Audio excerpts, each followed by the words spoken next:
Bat.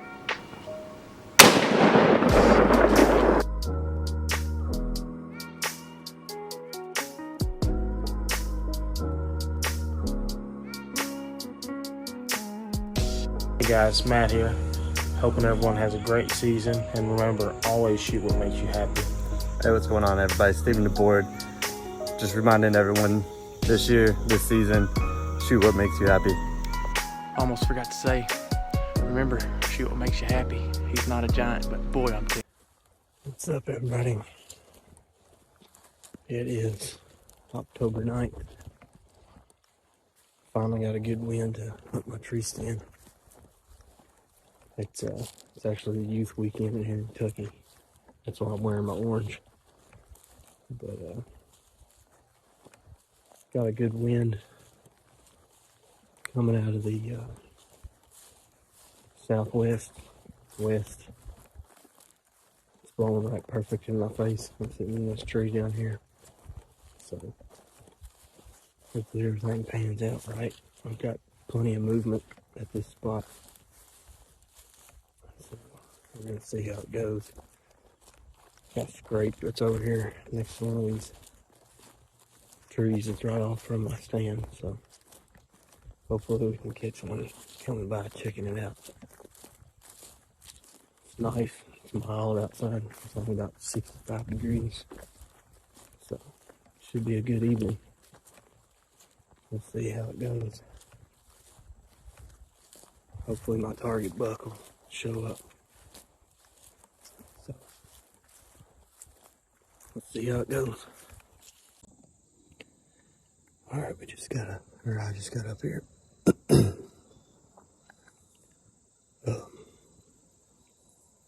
Didn't bust anything coming in.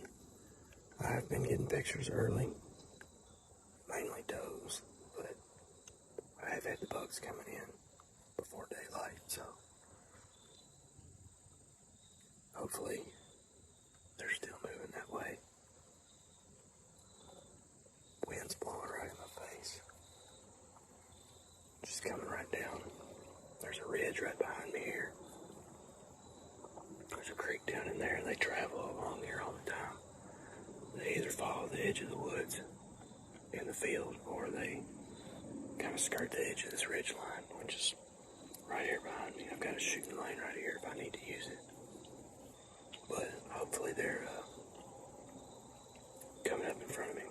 I've got some corn out here, which is allowed in Kentucky.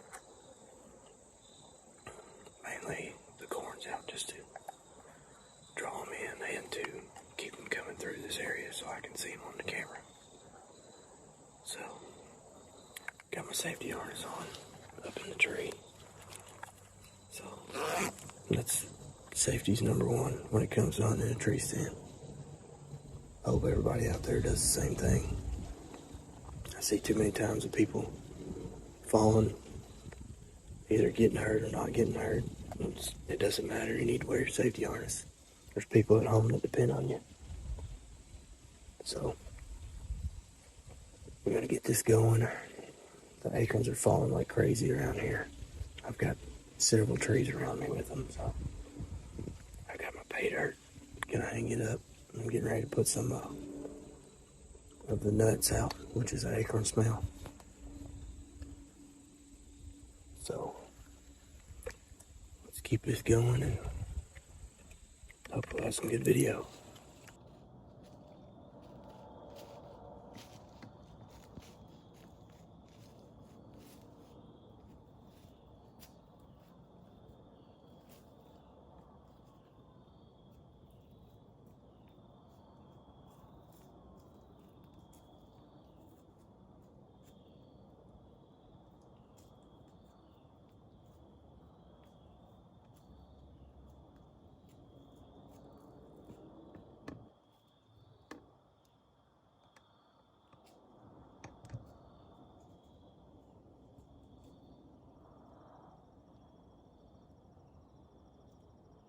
I have always heard that if you see a raccoon in daylight, it has rabies. Have you heard this? Let us know down in the comments.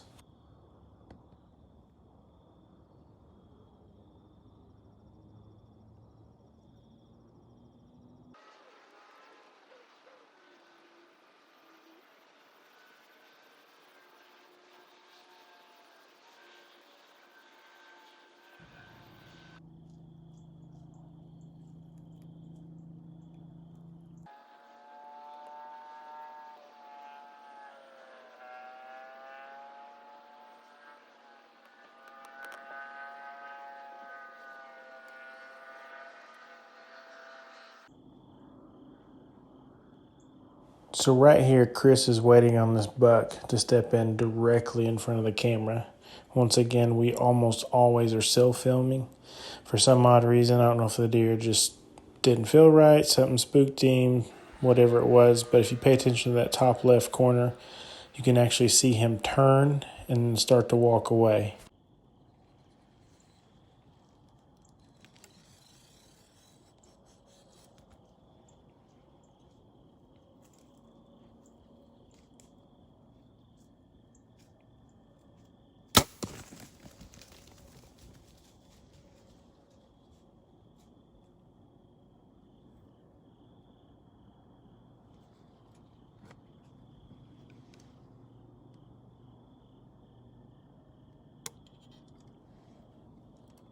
All right, so this is day 2. Couldn't see it on the video last night, but about 45 minutes before dark, I had a buck that I got on camera to come in. Not the big 9-pointer or 10-pointer, but a pretty cool looking deer. Shot a little back on him, so gave him some time. Then I commenced to looking for him and ended up pushing him. So I found the last bit of blood that I could find, and then I stopped, marked it, come back. So you come all the way from down this hill, and I found blood in this opening. But as you can see, I've got all this down here. So right behind me is the direction that I think he's going, judging by what I've found past this thicket. So I've kind of lost blood, so I've just been gridding it out, looking.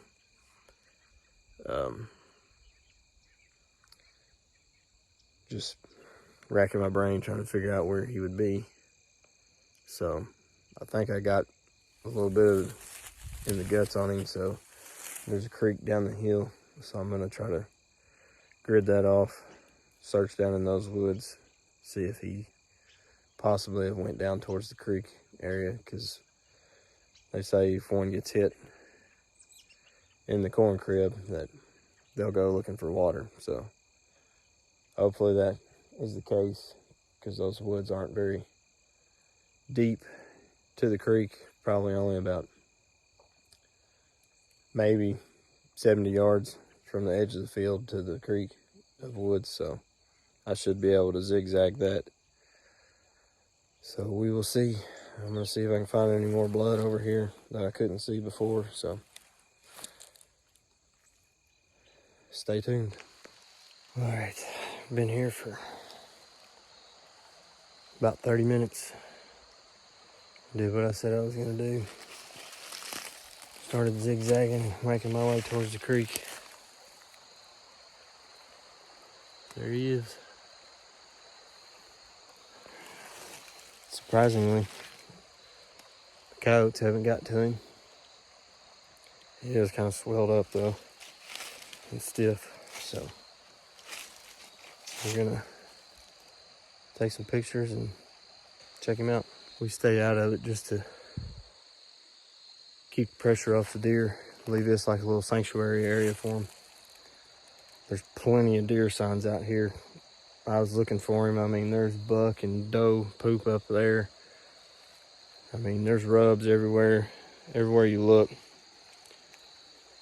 So I sometimes will come down here during gun season, just sit and watch, see if anything's moving back and forth through here, see if they're pushing any does through here.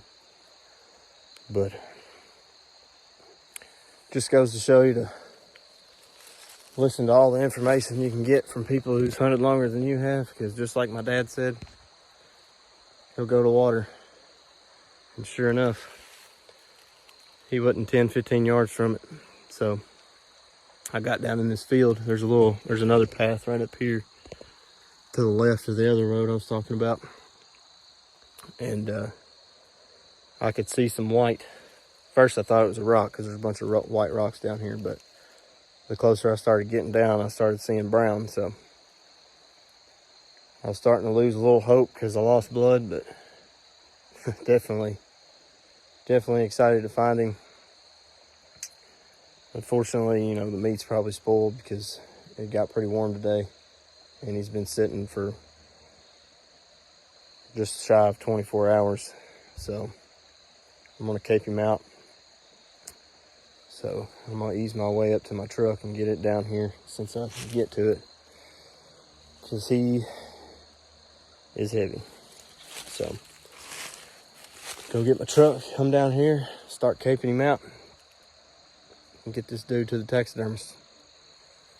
Thanks for watching, you guys, and stay tuned for the next one.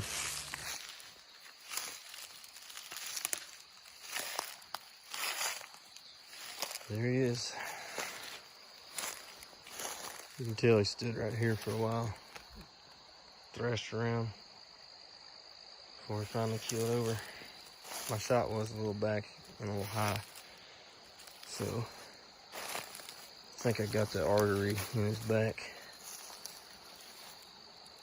So just took a while. Pretty cool looking. He's kind of funky. He's a little bit bigger than I thought he was.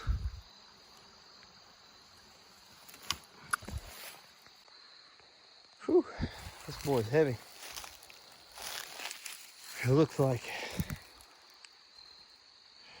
which he was sitting right there. I've drug him about 12 foot, but looks like he come down.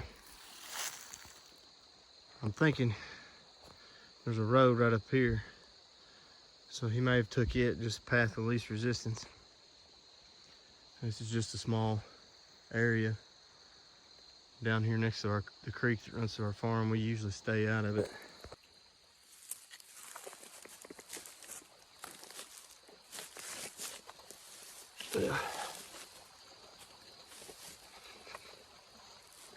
He's definitely not the biggest dude that I've had on camera, but he is probably the coolest. Yep, I mean, his beams are good. He kind of just flies out over here. Just comes straight out over on this side. Big deer. I know he's kind of swelled up from being laid out over here, but he's still pretty good size, as you can tell. So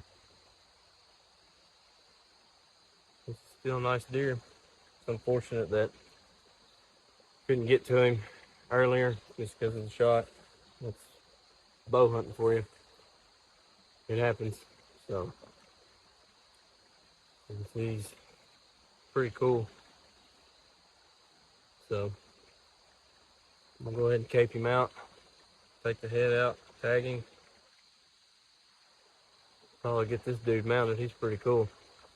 So just like we always say, shoot what makes you happy.